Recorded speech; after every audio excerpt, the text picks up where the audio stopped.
Hey everybody, it's Phil Bruce here, and today I want to talk about weight training and weightlifting specifically, and how your goals and aims for it can change constantly. So it can change across the year, it can change across your lifetime.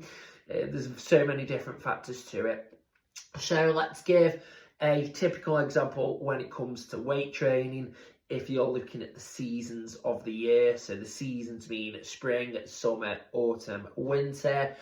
What is quite traditional for people to do is during the winter and spring months specifically, people tend to do a lot of strength training.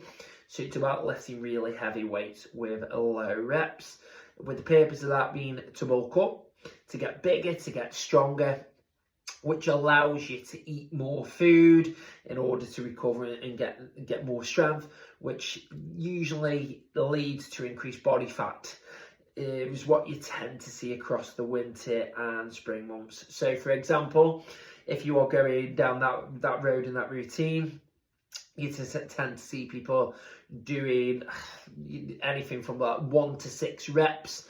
It could be 2 to 4 sets, for example, lifting really heavy weights, and they'll tend to do compound exercises. So compound exercises basically are those that use a lot of muscle groups in order to really develop as many muscles as possible. So for example, it could be a bench press, which works your chest, your shoulders, your triceps at the back of the arms. It could be shoulder press for your shoulders. It could be squats, so you've got the quads at the front of the legs, hamstrings at the back of the legs, and the glutes, the bum. You've got deadlift, which is a great one for your back and your hamstrings.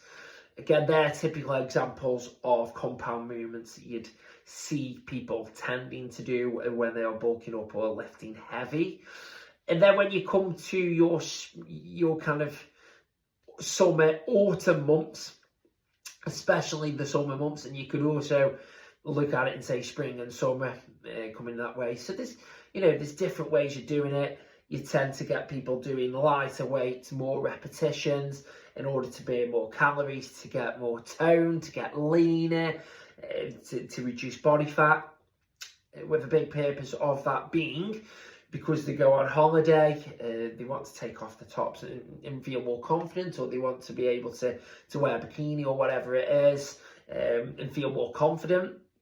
Or it could be the fact that you're just around here, and as I say, with it being warmer in the summer, you might want to, look good in the physique for the clothes that you're wearing.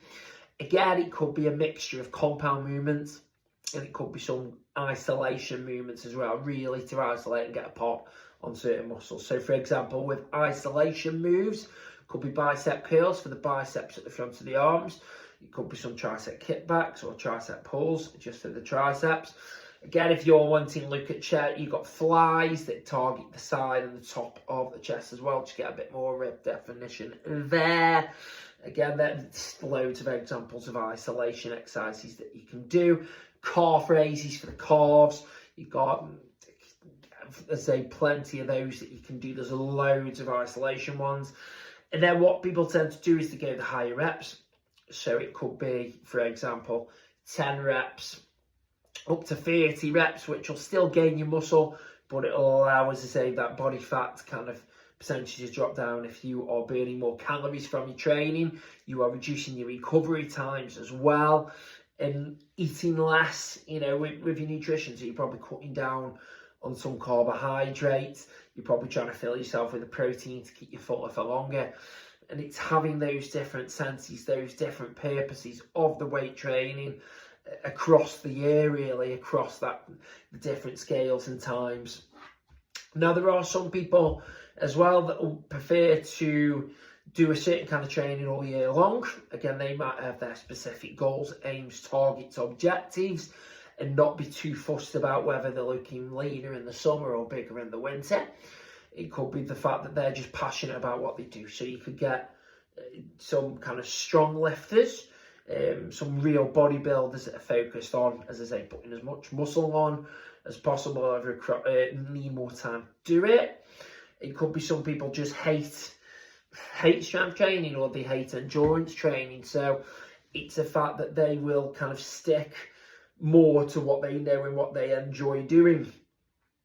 So there are those ways around it, and there are those ways to look at it. So you've got people that will split it throughout the year, again with specific targets.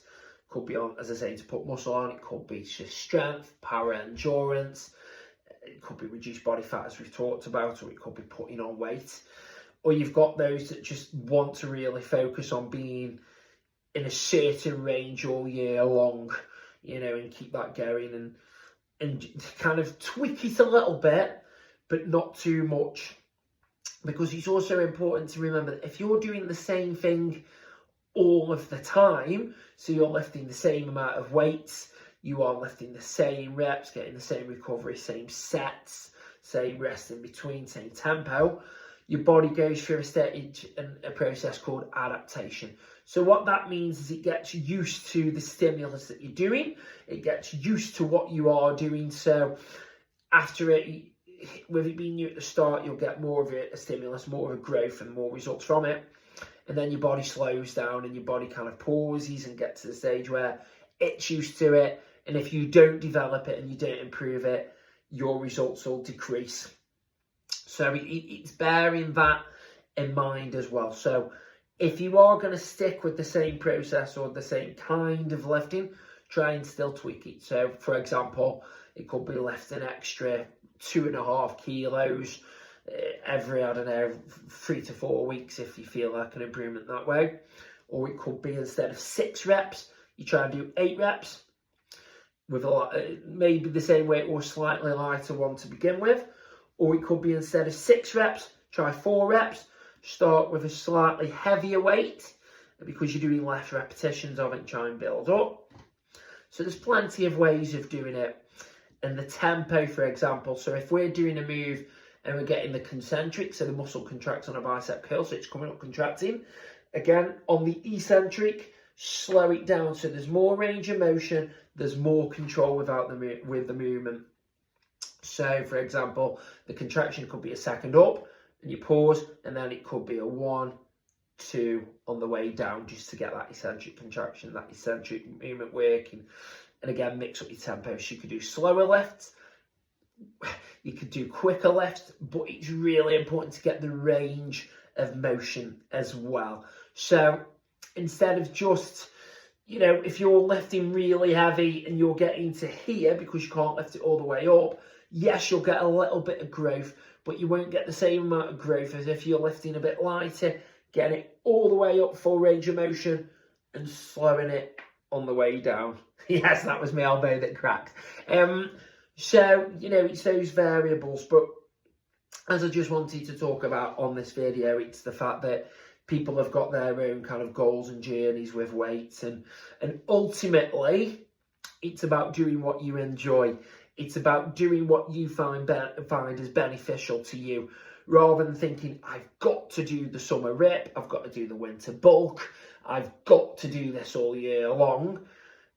If you find it kind of where it's based, where you're not enjoying the process and you don't see results and you don't feel better from it, you're less likely to keep that going longer term. And something that I'm big on is a lifestyle and doing something for the longer term and doing something, as I say, for the bigger picture. So yes, there are ways of doing it, and I've given you some examples, but it's ultimately finding what you kind of enjoy, what you think is right for you. You might be at a point in your life where you're doing it for your mental health more than anything. So it's just going to the gym, doing your weights, thinking it just clears you mentally. You might be at a point where you've had an injury and you want to get stronger and recover from that injury. So that might shape it one way. Or you might think, do you know what, I need to lose a bit of weight here and I need to feel a bit better. So again, that'll adapt it into another way of doing it. So there are different stages of life, there's different stages and elements where we're at, and that's how you can link weight training into where you're at and what your goals are and what you feel is right for you. So yeah, I hope you found this little video helpful. I hope you found just a little bit of advice that you can take from that. As I say, if you've got any questions, anything that you want me to cover in future videos, please comment and let me know. And if you can like and subscribe to this channel, honestly, it'd be appreciated so much. So thank you very much for watching, and I look forward to seeing you on the next video.